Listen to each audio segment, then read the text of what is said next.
Students, मैंने आपको बताया था कि जब भी कोई साझेदार अवकाश ग्रहण करता है, उसकी मृत्यु होती है, तो उसको जो देय राशि का निर्धारण है वो कैसे किया जाता है। उसके लिए मैंने बताया था आपको कि जो उसका पूंजी खाते का बैलेंस होता है, ठीक है, वो राशि जो है उसको देय मानी जाती है। अब पूंजी खाता जैसे आपका कैपिटल अकाउंट है, कैपिटल अकाउंट में कैपिटल का जो बैलेंसेस होते हैं वो होते हैं कितनी कितनी राशि जो है उनके पूंजी खाते में उसका ओपनिंग बैलेंस है।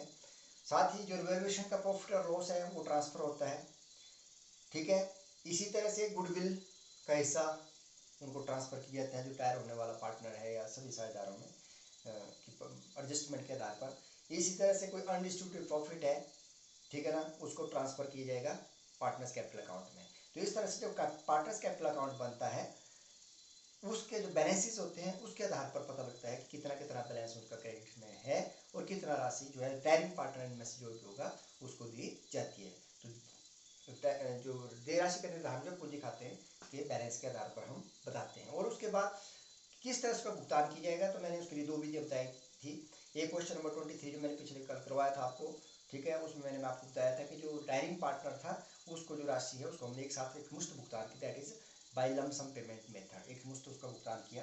दूसरा है जो रिटायरिंग पार्टनर है उसका ऋण खाता खोलकर। तो आज मैं आपको इस क्वेश्चन में बताऊंगा कि जो रिटायरिंग पार्टनर है उसके जो भी उसके पूंजी खाते का शेष है तो उसके ऋण खाता खोला जाता है और उसके ऋण खाते में वो बैलेंस ट्रांसफर कर दिया जाता है और बाद में उसको भुगतान किया जाता है। तो question number 25 of your book, P, Q and R were partners sharing profit and loss in the ratio of 4:3:2. The balance sheet of the firm on 31st March 2014 was liabilities और assets दे रखी है। Liability side में sundry creditors, bills payable, profit and loss account का balance दे रखा है, credit balance. Capital account के balance दे रखे हैं, cash in bank debtors less provision करके दे रखा है, स्टॉक है, कार है, मशीनरी है और बिल्डिंग है, दीज आर द एसेट्स। अब है question, Q retires on that date subject to the following conditions. 31 March 2040 को क्यू रिटायर होता है, पी क्यू आर तीन पार्टनर है, क्यू रिटायर होता है। नंबर एक, the goodwill of the firm to be valued 7200, पूरी फर्म की गुडविल 7200 है। Machinery to be depreciated by 10% and car by 50%। तो यहीं से हमारा क्वेश्चन सबसे पहले हमारा वैल्यूएशन अकाउंट आता है, ठीक है। तो जब संपत्ति में डेप्रिसिएशन का मूल्य में कमी आती है तो उसको वैल्यूएशन अकाउंट के डेबिट साइड दिखाते हैं, ठीक है। तो valuation account debit to machinery 14,000 का 10% 1,400 और कार जो है उसका 15% है और कार की वैल्यू दे रखी है 3,200 तो उसका 15% 480। इसी तरह से अगले एडजस्टमेंट है, the provision for doubtful debts to be increase by 810, 810 रुपये से प्रोविजन फॉर डाउटफुल डेट्स जो है वो बढ़ाया गया। तो 810 रुपये से to provision for doubtful debts, reserve and provision पता है आपको वैल्यूएशन अकाउंट के डेबिट पक्ष में आते हैं। इसी तरह से stock to be appreciated by 20% and building by 10%। तो स्टॉक और बिल्डिंग की मूल्य में वृद्धि हुई है तो जो वृद्धि होती है उसको हम रिवैल्यूएशन अकाउंट के क्रेडिट पक्ष में दिखाते हैं, दैट इज 2000 एंड 1800 जो आपकी बैलेंस शीट में दिखती है उसके आधार पर हमें इसको कैलकुलेट करना है। और एक और दिया इन्होंने कि liability of for workmen's compensations to be extent to the extent of 660 is to be brought into account. जो लायबिलिटी थी 660 रुपये की वर्कमैन्स कंपेंसेशन से रिलेटेड, वो बोलता है बुक्स ऑफ अकाउंट्स में लाई गई। तो नई लाइबिलिटी है वर्कमैन कंपेंसेशन। तो liability increase in liability 660 debit पक्ष में दिखाई जाती है, decrease in assets and increase liability और एसेट्स रिवैल्यूएशन अकाउंट के डेबिट पक्ष में दिखाते हैं। आपको मैंने जब रिवैल्यूएशन अकाउंट बनाया तो बताया था। और इंक्रीज इन एसेट और डिक्रीज इन लाइबिलिटी वो क्रेडिट पक्ष में दिखाया जाता है। तो इसके आधार पर हमारा रिवैल्यूएशन अकाउंट बना। तो इन सम्स के आधार पर हम देखेंगे तो क्रेडिट साइड का टोटल 450 रुपये ज़्यादा है, that is the profit of revaluation and it should be transfer to the partners capital account. तो हम 450 को पार्टनर्स कैपिटल अकाउंट में ट्रांसफर करेंगे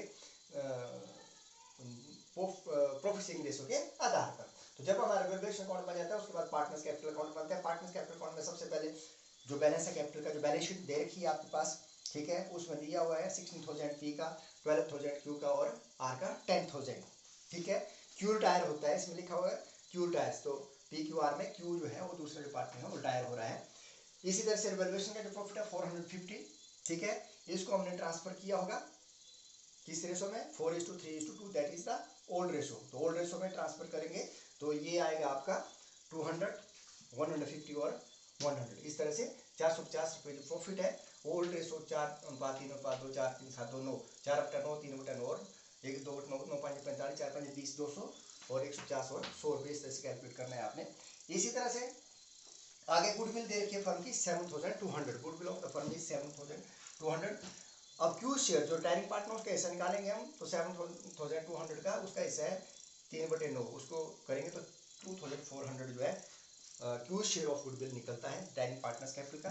तो इस 2400, क्योंकि इस क्वेश्चन में जनरल एंट्री पूछी तो जनरल एंट्री इसी से पड़ जाती है आपकी। 2400 को हम बांटेंगे गेनिंग रेशो में, क्योंकि ओल्ड रेशो जब दे रखी होती है तो ये जो बचती है और रिमेनिंग रेशो जो बचती है वो न्यू प्रॉफिटिंग रेशो भी होती है और गेनिंग रेशो भी होती है। तो 4:2 का मतलब 2:1, तो 2400 को 2:1 में बांटेंगे तो 1600 और 800 जो है वो पूंजी खाते में। उसके लिए मैंने एंट्री आपको बताई है, remaining partners capital account debit to retiring partners.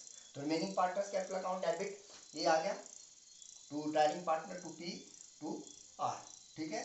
तो 1600 और 800, और जो रिटायरिंग पार्टनर कैपिटल अकाउंट को क्रेडिट किया जाएगा, क्रेडिट साइड है कैपिटल अकाउंट की, इसको आपने डबल एंट्री को समझना है यहाँ से, ठीक है। तो उसके पूंजी खाते को क्रेडिट किया गया 1600 और 800 रुपये। तो गुडविल की एडजस्टमेंट आपने इस तरह से करनी, कैपिटल अकाउंट में इसकी एडजस्टमेंट होती थी।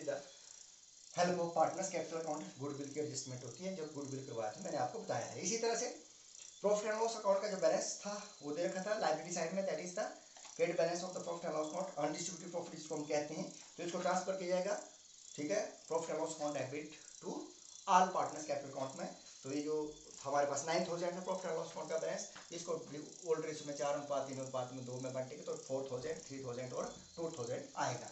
तो इस तरह से जब पार्टनर्स कैपिटल अकाउंट बनता है तो इनके बैलेंस निकाले जाते हैं। तो बैलेंस में पी का जो बैलेंस है वो 20,200 में से 1600 घटाएंगे तो 18,600। इसी तरह से जो रिमेनिंग पार्टनर आर बच गया उसका भी क्रेडिट साइड में से डेबिट पक्ष का घटाएंगे तो 11,300 इसका बैलेंस बच गया। ये बैलेंस शीट में भी जाएंगे।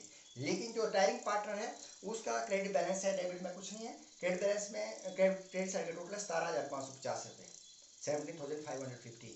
तो ये जो पैसा है उसको नगदन देकर उसके ऋण खाते में ट्रांसफर किया जाता है। तो रिटायरिंग पार्टनर था Q's capital account debit to Q's loan account, ये जनरल एंट्री पड़ेगी, और क्यूज लोन अकाउंट को पार्टनर्स कैपिटल अकाउंट को डेबिट करके क्यूज लोन अकाउंट लिखेंगे 17,550। तो इस तरह से उसके पूंजी खाते में जो पूंजी का बैलेंस है वो ऋण खाते में ट्रांसफर कर दिया जाता है, और ऋण आपको पता है लायबिलिटी साइड में दिखाया जाता है टू क्यूज लोन, इस तरह से 17,550 वहाँ दिखाए जाएंगे।